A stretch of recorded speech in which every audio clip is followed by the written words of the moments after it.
Hello and welcome to the History of the Germans, episode 142, Adolf von Nassau, A Shadow of a King.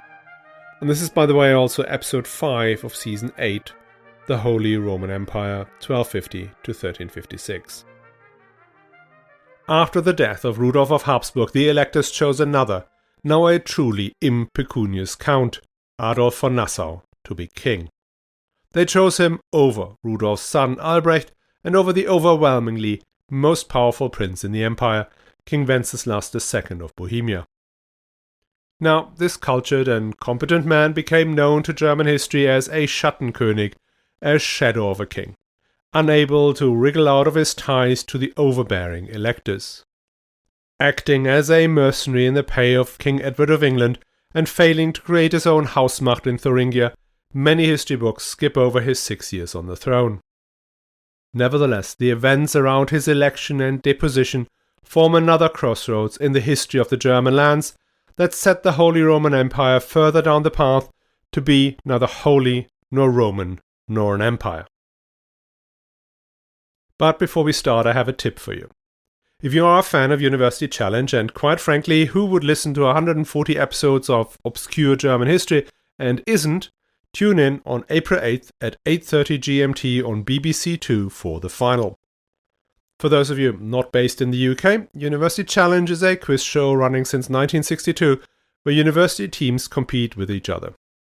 Many former contestants became leading intellectuals, actors and politicians.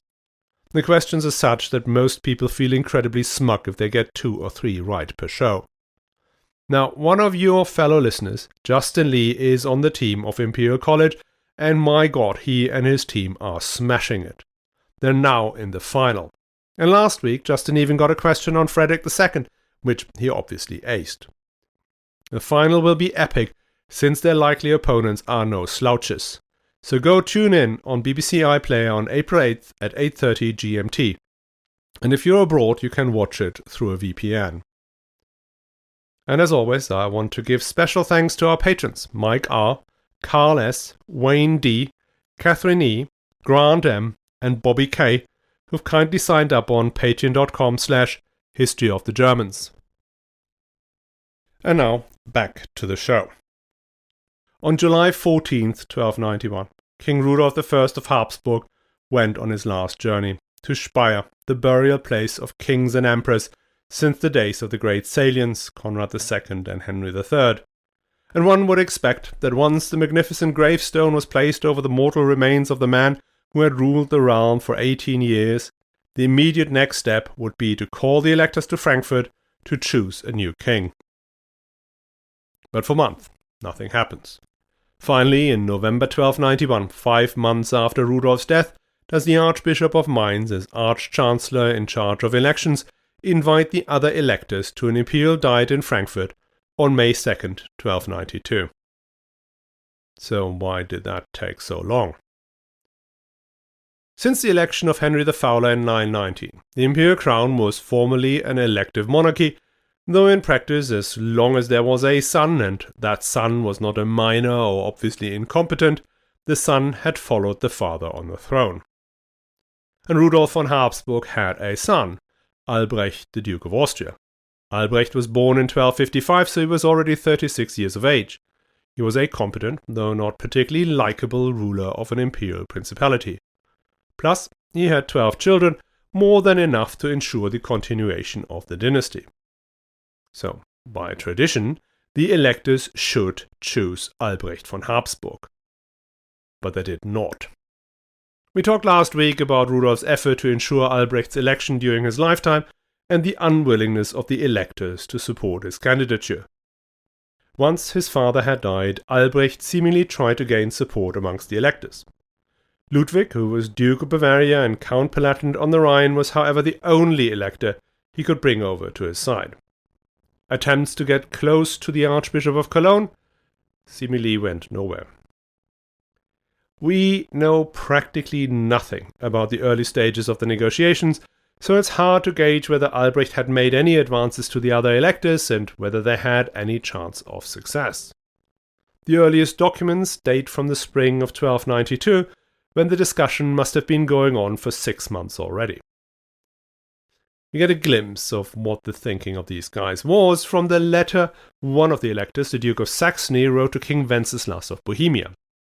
There he pledged his vote to whoever Wenceslaus chose in exchange for 4,500 mark of silver, plus a guarantee for a payment of 800 mark of silver the king owed him, and support in a case he was fighting against the Archbishop of Magdeburg. But money wasn't everything. This was also about power. Last time the electors had elevated a man of some standing, largely because the Pope insisted on having a functioning imperial ruler able to help shore up the sore remains of the Kingdom of Jerusalem. But in 1291 the city of Acre, the last outpost in the Holy Land itself, had fallen to the Muslims. That was not the end of the Crusades, but the Crusades that followed were odd attempts on the flanks of Muslim power or in the Baltics. The great project to take Jerusalem was over, and that meant the papacy had less interest in the empire than before. Hence the electors were allowed to do as they pleased. And what pleased them was to assert the elective nature of the royal and imperial title by denying the son the father's crown. And this had become a lot easier thanks to the increasing formalization of the voting process.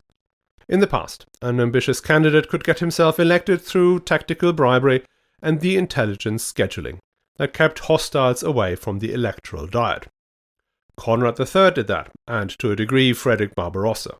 We could even count Henry II amongst those that engineered their election by scheduling. In the late 13th century, these ruses no longer worked. A valid election required the vote of all 7 electors, whether they were present at the diet or not. And thanks to Rudolf's insistence, these 7 were now set. So even if Albrecht had rustled up 2 or 3 votes plus a smattering of minor lords and bishops, the election would not be as easily accepted as Conrad III's or Frederick Barbarossa's. In all likelihood, the other electors would then have elected their own man, bringing the realm into a civil war. So from this point forward, for the next roughly 100 plus years, the electors will consistently deny the succession from father to son. The crown will shift between major princely families, interspersed with the occasional poor count. Every time this happens, the incoming ruler will have to make far-reaching concessions, pay out massive bribes, and pass on more of the dwindling imperial possessions to the electors. And even that does not ensure the safety of the newly acquired status. 2 of the upcoming 10 rulers will be deposed, 1 murdered, 1 killed in battle, and 1 of them considered so poor he was known as Ruprecht with the empty pocket. Now this strengthening of the electoral nature of the empire stands in stark contrast to the hereditary monarchies in the rest of Europe at the time. West Francia, the kingdom that would ultimately become France, had started out as an elective monarchy and had remained at least formally elective until King Philip Augustus in the 12th century. But by the end of the 13th century, the French monarchy was not just in practice but also formally hereditary.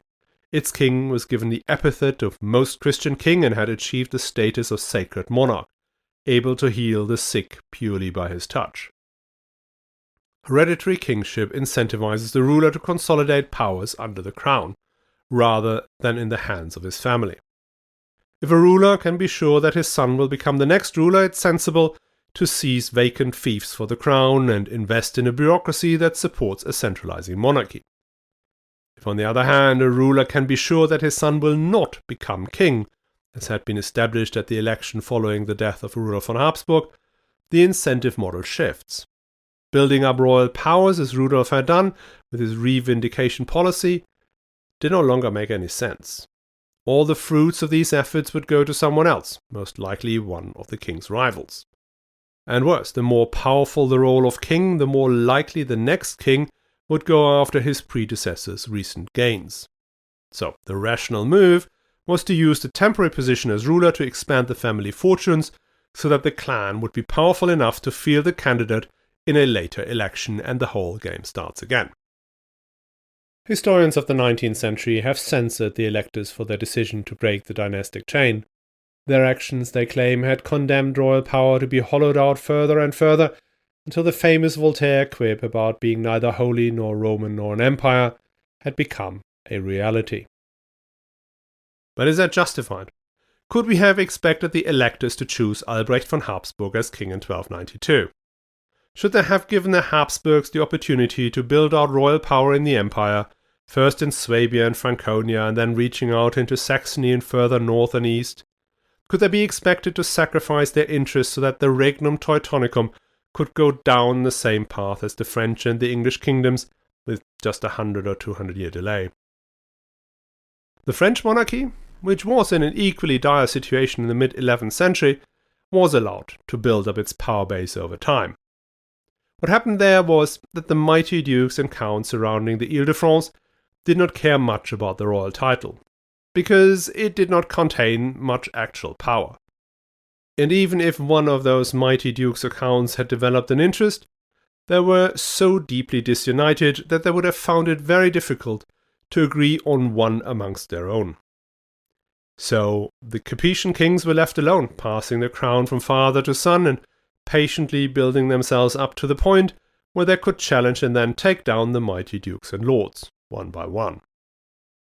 In the empire, that situation was different. Royal power, weak as it was not irrelevant, in particular in the areas that were close to the king, in Swabia and Franconia. But even in the north and in Italy, some of that old prestige of the emperors was still there. And as we have seen with Rudolf of Habsburg, the position could be leveraged to propel a family into the rank of imperial prince. So the electors cared about who was king. And, other than the French nobles in the 11th century, they weren't constantly at each other's throat. They did coordinate their voting behaviors, often forming voting blocks going into an election.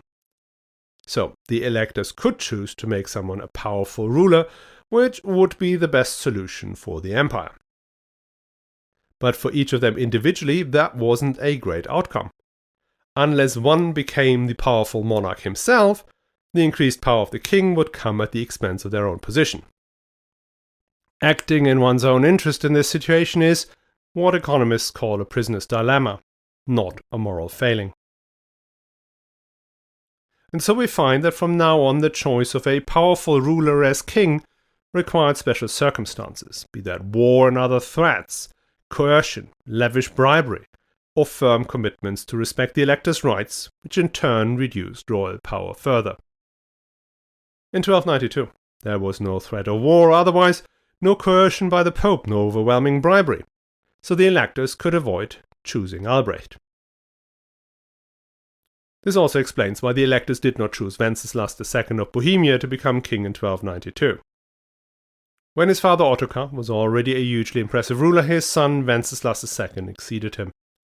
He gained his family the Polish and the Hungarian crowns, at least temporarily. It was under his rule that silver was found in Kutna Ora, adding even further to the wealth of Bohemia. We will no doubt hear more about him as we go along. Now I think it's at this point that I need to correct something I said in episode 140, that the King of Bohemia was a king in name only and that his title was purely honorific. Now some of our Czech listeners contested this notion and some quite vehemently. I guess as always, there are two perspectives on this. If you take the perspective of the emperors and the imperial princes, they did see the Bohemian crown as a vassal of the emperor. The rulers of Bohemia were originally only awarded the title to each king individually, and it wasn't until 1198/1212 that the title became hereditary. It was hence a title awarded to a vassal and as such could be removed in case the vassal broke his commitment. Not a theoretically eternal grant by the grace of God, like for instance the King of France. Now if you look at it from the Czech perspective, the Bohemian ruler was his own master in his kingdom. No emperor could demand to come to Prague without being invited.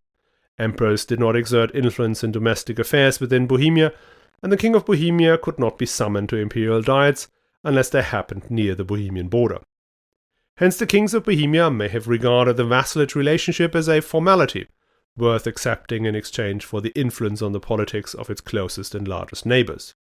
And they had used the term by the grace of God before. So, both of these perspectives are factually correct. Now when I described the fallout from the Diet in Nuremberg at 1274, I focused probably a bit too much on the imperial perspective, to highlight the audacity of Ottokar when he claimed to be an independent king no longer bound by vassalage. I admit I should have probably been a bit more nuanced on this, and I will try to do better next time. Now going back to Ottokar's son Wenceslaus II, he not only amassed various crowns, but he also surpassed him in the world of diplomacy. As the election of Rudolf's successor was approaching, he had lined up two other electors, the Duke of Saxony and the Margraf of Brandenburg, to vote in a block with him. They did not yet agree on who to vote for, except that they would not be voting for Albrecht of Habsburg. What makes that particular salient was that both Wenceslaus and the Duke of Saxony were married to Albrecht's sisters, and the Margraf of Brandenburg's co-ruler was too. So, that puts Albrecht out of the game, but what about Wenceslaus? He has 3 votes already, his own plus Saxony and Brandenburg. Historians argue that part of the arrangement between the 3 princes had been that Wenceslaus could use their votes only to elect a third party, not to elect himself. There was then also the question whether the 3 archbishops could be convinced to vote for Wenceslaus given his enormous wealth and power. In any event, there is no indication in the documents that Wenceslaus at any point even contemplated putting himself up for election. Now, if we're taking stock, we have the Count Palatinate on the Rhine who's voting for Albrecht, and the other 3 secular electors are going to vote for whoever Wenceslaus decides should be king, but not Albrecht. At which point it is in the hands of the 3 archbishops to select a new king. Mainz and Cologne take the lead, and they choose someone broadly linked to both their families, Count Adolf von Nassau. Now, Adolf von Nassau really was a poor count, unlike Rudolf of Habsburg, who had been a wealthy count. The county of Nassau had been divided, and he was only the Count of Nassau-Weilburg, which included the bustling metropolises of Weilburg and Idstein, all in the Taunus Mountains north of Frankfurt. Adolf wasn't only poor and from a comital family, so definitely 2nd division if not regionals, which as far as the electors was concerned was great. He had also fought with the Archbishop of Cologne at the Battle of Worringen, we mentioned last week, so a loyal supporter of the bishops. But what qualified him beyond all other poor counts with loyalty to important churchmen was his willingness to sign practically any piece of paper any of the electors put to him.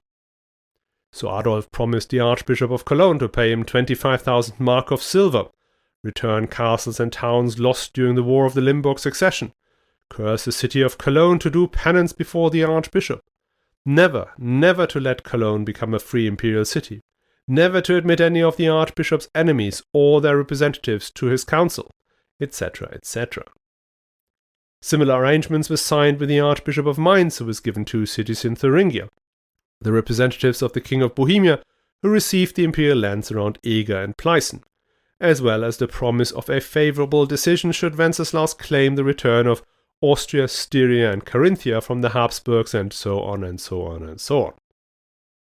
The electors had their perfect king. Tied down by treaties, all safeguarded by collateral, that meant he could barely go to the outhouse without a written permit from the Archbishop of Cologne. Now let's take a wild guess why Adolf von Nassau took the job and signed all these papers. Well, he had seen how Count Rudolf von Habsburg had raised his family to become imperial princes, and well, he wanted the same thing. So he began a 2-pronged approach.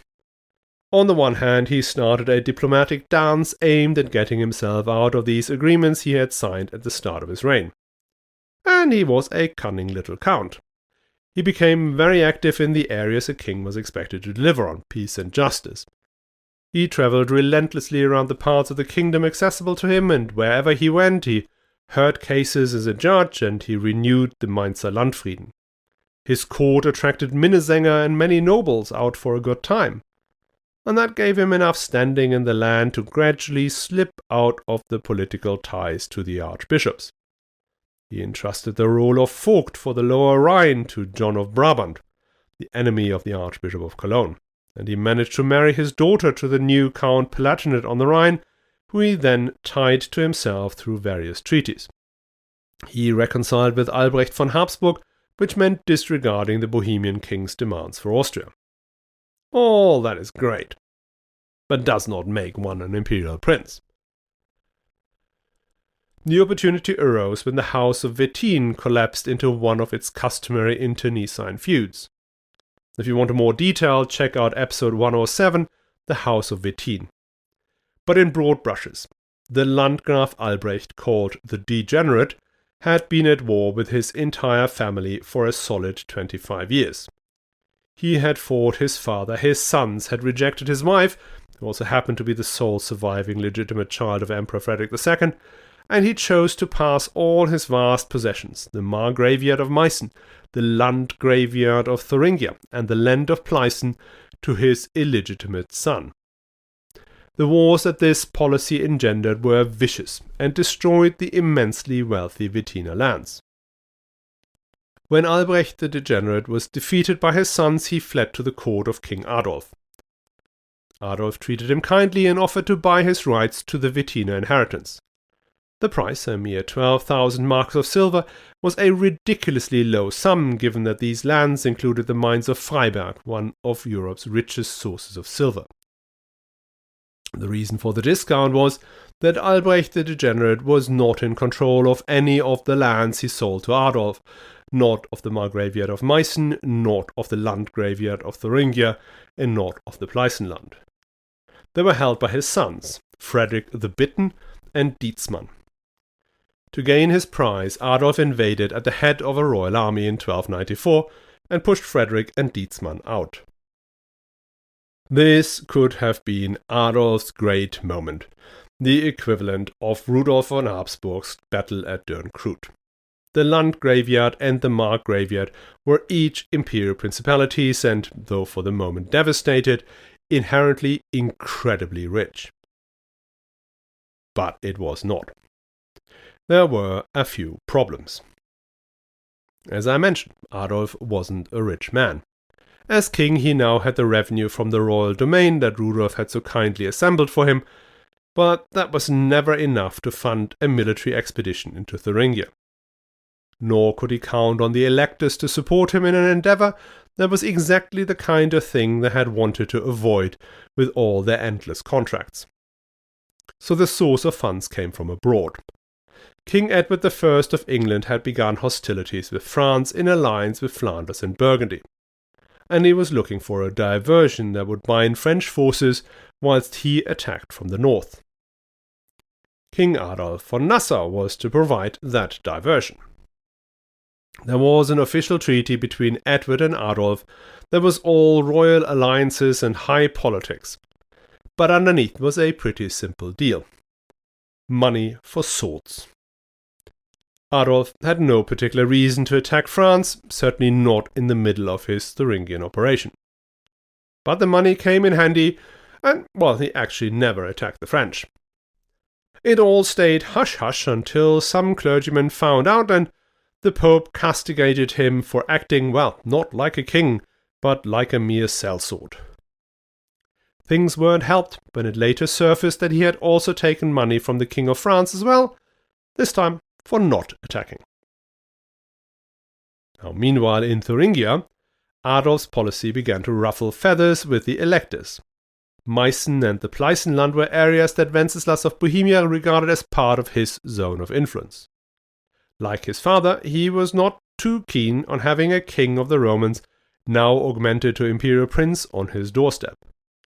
And then the Archbishop of Mainz had important interest in Thuringia around his city of Erfurt.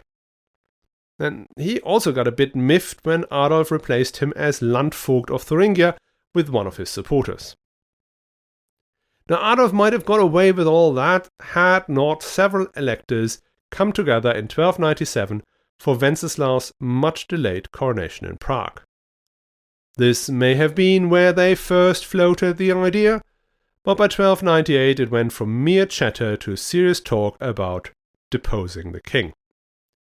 The Archbishop of Mainz invited Albrecht von Habsburg to voice some grievance he had against Adolf in front of the electors. Though this meeting in Frankfurt did not happen as such, a month later the Archbishop plus the Duke of Saxony and the Margraves of Brandenburg just happened to get together and open a case against King Adolf von Nassau. Mainz soon after received authorization from Cologne and Bohemia to act on their behalf, and even the Count Palatinate, the son-in-law of Adolf, joined in. Now once opened and the legitimacy of the court established, the result was a foregone conclusion. Adolf was convicted of breaking the peace, breach of the agreements made at his election, the extraction of funds from the church and, well, for good measure, desecration of the host. Upon conviction, Adolf was deposed and replaced with, drumroll, Albrecht von Habsburg. Because this time, an impecunious count was not an option. Adolf von Nassau was not going to lay down his crown without a fight, and he was in charge of an army. The electors needed to select someone who could lead forces against Adolf and win. And that man was Albrecht von Habsburg. Because Albrecht had already been fighting Adolf for some weeks by the time the electors had made their final decision. He had set off from Austria in early March 1298 and has been playing cat and mouse with Adolf's army, marching all across Swabia between Ulm and Breisach. In June, Albrecht decided to take his troops further north along the Rhine River, whilst Adolf followed him on the opposite shore. The whole game of marching here and there continued around Alzey and Worms, until news reached both camps that Adolf was now definitely deposed and Albrecht definitely elected the new king. That meant the electors could now officially get involved in the fighting, and with Mainz and Cologne not far, Adolf von Nassau needed a strike before support for his enemy arrived. On July 2, 1298, Albrecht lined his army up on top of a hill near the village of Göllheim. Adolf von Nassau, who came up from the north, had to attack uphill and facing into the sun. For Albrecht, the key was to hold out and inflict as much damage on his opponent as possible. He knew help would arrive sooner or later. Adolf, on the other hand, needed an immediate and comprehensive victory. So he fought ferociously, leading his troops from the front as any good medieval monarch should. Albrecht allegedly kept his cool on top of his little hill. And he was right to do so. The odds were stacked too far against Adolf von Nassau. In one of the rolling attacks, he was pushed off his horse. Heavily wounded, he got onto another steed, but he was unable to put his helmet back on. The sun was blinding him, and he was felled by one of Albrecht's men. Adolf von Nassau's body was taken to a nearby Cistercian monastery. Albrecht did not permit the dead king to be buried in Speyer Cathedral, as Adolf had requested. But Albrecht's successor, Henry VII, allowed that transfer, and that is where he still lies. One of his later descendants had his funerary monument remade in 1824, and it now shows him life-size praying in the vestibule of the cathedral. The Counts of Nassau-Weilburg never became kings again. Their lands, much enlarged, later became a duchy with its centre in Wiesbaden. And in 1890 they became the Grand Dukes of Luxembourg, where they still rule to this day. The cousins of our King Adolf of Nassau rose even higher. One of them was William of Nassau-Dillenburg, born in 1533. As a child, William inherited vast estates in the Low Countries, as well as the Principality of Orange from a French cousin. And that principality was named not after the fruit, but after a lovely little town in Provence that features one of the best preserved Roman theatres in the world and is well worth a visit. William took on the name William of Orange, and became also known as William the Silent when he led the Dutch Protestant rebellion against the Spanish. The House of Orange still reigns over the Netherlands, and as a mark of respect the Dutch national team play in an orange strip. But for our narrative, these great moments for the House of Nassau lie in the far future. Our preoccupation is now Albrecht von Habsburg, finally king 7 years after his father's death. We will find out how he gets on next time. I hope you will join us again. And do not forget to tune in on the BBC iPlayer on April 8th at 8:30 GMT for the final of University Challenge and watch Justin Lee do his thing.